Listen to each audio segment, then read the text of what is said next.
चलाने। Hello students, मैं सुरेखा सिंह। बच्चों, आपने समय नियोजन नामक पाठ का प्रश्नोत्तर वाला वीडियो देखा ही होगा। इस वीडियो में हम भाषा से संबंधित प्रश्नों को देखेंगे, उसे हल करेंगे। सबसे पहले भाषा से प्रश्न में आप देखिए नंबर 2 यहाँ पर एक परिभाषा दी हुई है। सबसे पहले हम उस परिभाषा को पढ़ते हैं। संस्कृत भाषा के वे शब्द ज्यों के त्यों हिंदी भाषा में आए हैं, उन्हें तत्सम शब्द कहते हैं, तथा वे शब्द जो देश एवं परिस्थिति के अनुसार अपने नए रूप को प्राप्त हुए, उसे तद्भव शब्द कहा जाता है। यहाँ पर आपको तत्सम शब्द और तद्भव शब्द दो शब्द दिखाई दे रहे हैं। तत्सम शब्द किन्हें कहा जाता है, सबसे पहले हम वो जान लें। बच्चों, संस्कृत हिंदी भाषा की जननी मानी जाती है। हिंदी की ही नहीं बल्कि बहुत सारी भारतीय भाषाओं की जननी संस्कृत भाषा को माना जाता है। तो जाहिर सी बात है कि संस्कृत भाषा के बहुत सारे शब्द जो हैं वो हिंदी भाषा में प्रयोग किए जाते हैं, और बहुत सारे शब्द तो ऐसे हैं जो संस्कृत भाषा में जिस रूप में थे आज वे हिंदी में भी उसी रूप में प्रयोग किए जाते हैं। उनमें कोई परिवर्तन या बदलाव नहीं हुआ है। तो ये शब्द जो संस्कृत भाषा में जिस रूप में थे उसी रूप में आज जो हिंदी भाषा में भी प्रयोग किए जाते हैं, उन शब्दों को हम कहते हैं तत्सम शब्द। तत्सम, तत् का अर्थ होता है जैसा और सम का अर्थ होता है वैसा, अर्थात वे शब्द जो जैसे थे वैसे ही हैं, उन शब्दों को हम तत्सम शब्द कहते हैं।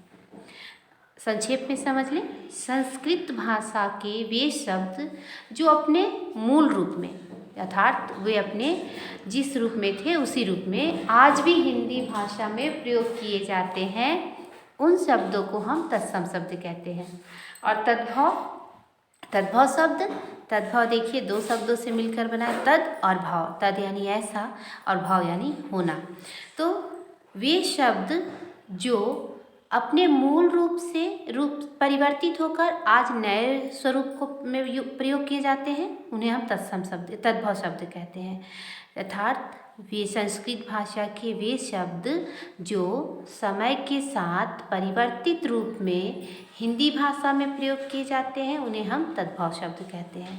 जैसे एक उदाहरण देखिए, जब हम आग शब्द का प्रयोग करते हैं, आग जो है वह तद्भव शब्द है, उसका तत्सम रूप है अग्नि। अग्नि शब्द का रूप परिवर्तित होते होते जो रूप है वो आज आग है। यदि हम आग कहते हैं तो वह तद्भव है, तद्भव शब्द है, और जब हम अग्नि कहते हैं तो वो तत्सम शब्द है। तो इसी तरह बहुत सारे ऐसे शब्द हैं जो अपने मूल रूप में प्रयोग किए जाते हैं, अर्थात वे संस्कृत भाषा में जैसा उनका रूप था वैसा ही आज वो हिंदी में प्रयोग किए जाते हैं। यहाँ पर आपसे प्रश्न किया जा रहा है कि कुछ तत्सम शब्द दिए गए हैं और आपको उनका तद्भव रूप लिखना है। तो प्रश्न देख लेते हैं। देखिए यहाँ पर कुछ उदाहरण दिए गए हैं, जैसे कार्य जो है वो तत्सम शब्द है और उसका तद्भव रूप है काम। इसी तरह अग्नि, मैंने अभी आपको बताया था, अग्नि शब्द जो है वो तत्सम शब्द है और उसका तद्भव है आग। गृह का जो है वो तत्सम शब्द है और उसका तद्भव जो है वो घर होता है।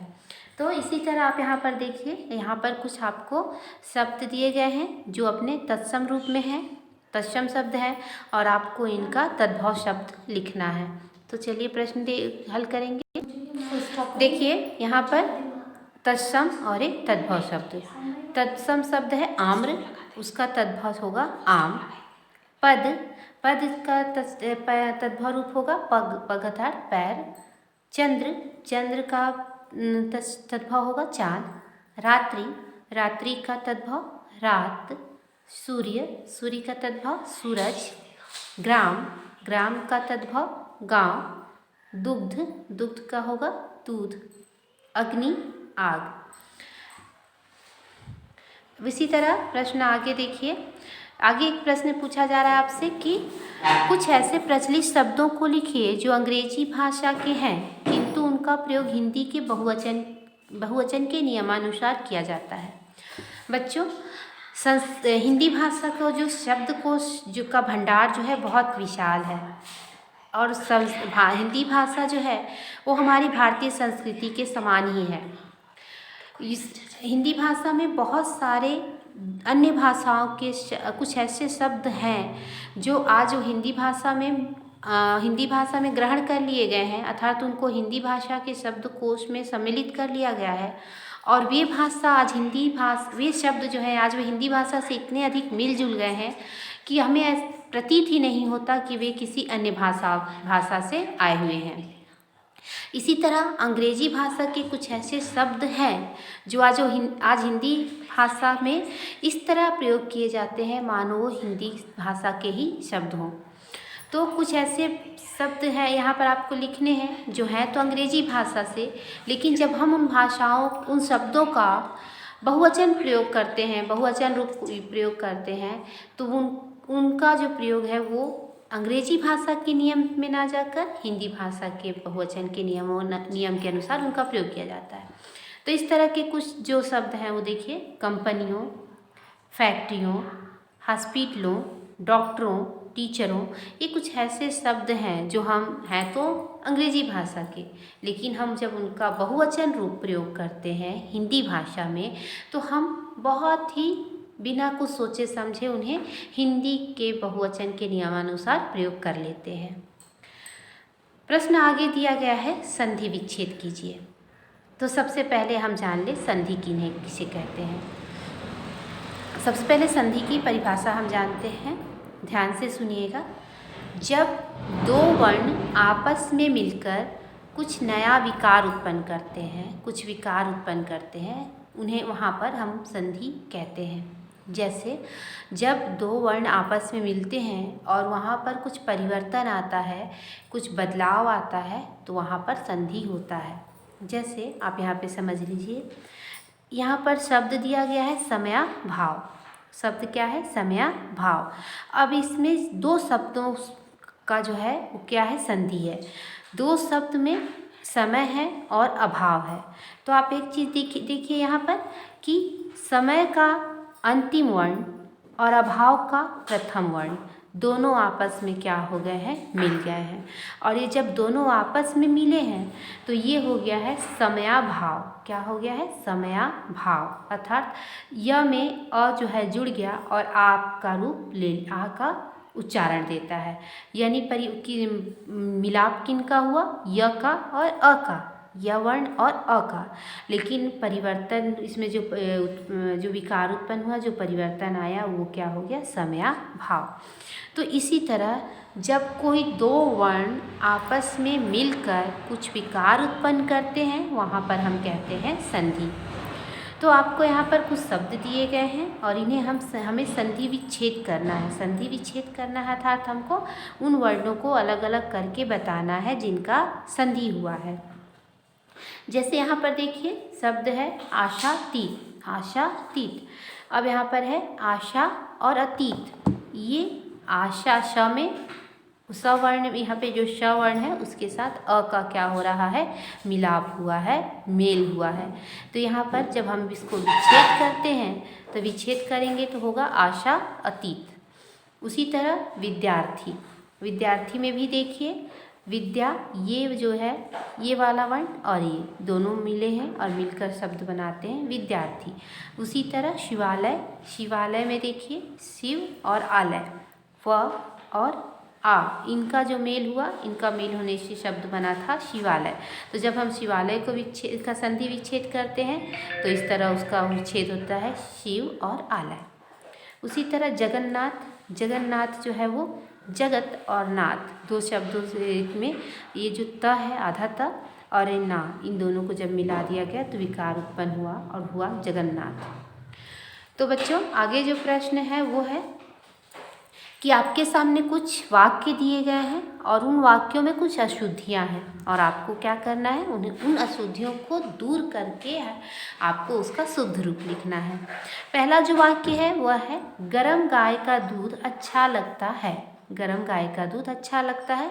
आपको इसमें क्या अशुद्धि नज़र आ रही है? आपको ऐसे क्यों लगता है कि ये वाक्य जो है वो अशुद्ध है? तो गरम गाय का दूध ना होकर यहाँ पर होगा गाय का गरम दूध अच्छा लगता है। गरम जो है ये शब्द कब आएगा? दूध से पहले। तो गरम गाय का गरम दूध अच्छा लगता है। प्रश्न अगला है, एक फूलों की माला बनाइए। क्या शुद्धि आपको लग रही है? एक फूलों की माला बनाइए। देखिए यहाँ पर एक फूलों की तो माला होगी नहीं। दूसरा, यहाँ बहुवचन है और यहाँ पर शब्द दिया है एक। क्या ये हो सकता है? सही लगता है आपको? ये बिल्कुल सही नहीं है। तो बहुवचन के साथ एक शब्द तो प्रयोग किया ही नहीं जा सकता। दूसरा बात कि एक फूल की तो माला होती ही नहीं है, तो ये होगा फूलों की एक माला बनाइए। फूलों की एक माला बनाइए। मेरे लिए ठंडी बर्फ़ लाओ। है बड़ी मज़ेदार बात। देखिए वाक्य क्या दिया गया है, मेरे लिए ठंडी बर्फ़ लाओ।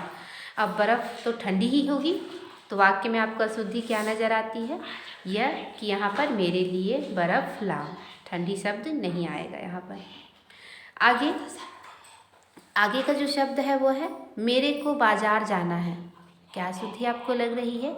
मेरे को शब्द जो है वो हिंदी शब्दकोश के अनुसार वहाँ पर मुझे आना चाहिए, मुझे बाज़ार जाना है। अगला है मेरे आँख से आंसू बहता है। अब यहाँ पर देखिए मेरे आँख से आंसू बहता है, क्या अशुद्धि आपको इसमें नज़र आती है? अशुद्धि यह है कि आँख तो एक है नहीं, दो होते हैं। दूसरा, आंसू तो कोई एक कभी एक वचन में होते नहीं, क्योंकि आंसू तो भाई ऐसा है नहीं कि एक बूंद आंसू गिरा और हो गया। तो इसमें है, आपको लिखेंगे मेरी आँखों से आंसू बहते हैं, मेरी आँखों से आंसू बहते हैं। प्रश्न अगला देखिए, प्रश्न है अगला कि निम्नलिखित शब्दों में से प्रत्यय अलग कीजिए। प्रत्यय आप जानते हैं वे शब्दांश जो किसी शब्द के पीछे जुड़कर क्या करते हैं? नया शब्द बनाते हैं। जैसे सफल, सफल शब्द हो गया और सफल के पीछे जब हम ता जोड़ देते हैं तो क्या बन जाता है? सफलता। तो इसी तरह जो ता शब्द जो सफल शब्द में जुड़ा, ता जो शब्दांश सफल शब्द में जब जुड़ता है तो नया शब्द बनाता है, तो ता वहाँ पर क्या हो जाता है? प्रत्यय। तो वे शब्दांश जो किसी शब्द में जुड़कर, पीछे जुड़कर कुछ नया बनाते हैं, नया शब्द बनाते हैं, वहाँ उसे हम प्रत्यय कहते हैं। जैसे यहाँ पर शब्द दिया गया है आध्यात्मिक। क्या शब्द है? आध्यात्मिक। आध्यात्मिक में एक प्रत्यय लगा हुआ है और मूल शब्द है आध्यात्म। मूल शब्द क्या है? आध्यात्म। तो प्रत्यय हो गया एक और मूल शब्द हो गया आध्यात्म। आधारित, आधारित में भी आधार और इत प्रत्यय के साथ, इत प्रत्यय जब मूल शब्द आधार के साथ जुड़ता है तो शब्द नया क्या बनाता है? आधारित। नैतिक, इसी तरह नीति शब्द में जब इक प्रत्यय जुड़ता है तो शब्द बनता है नैतिक।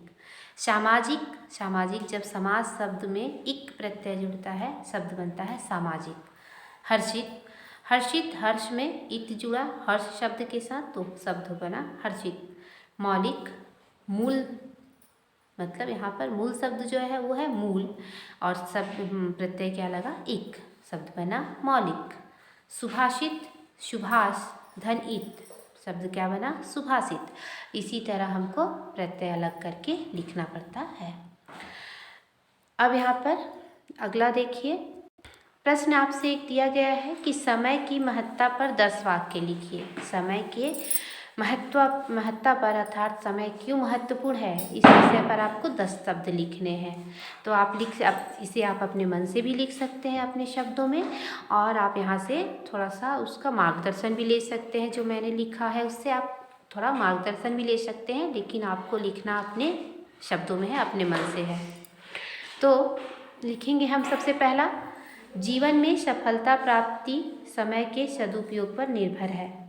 दूसरा, यदि हम समय की कद्र नहीं करेंगे तो हम सफलता प्राप्त नहीं कर सकते।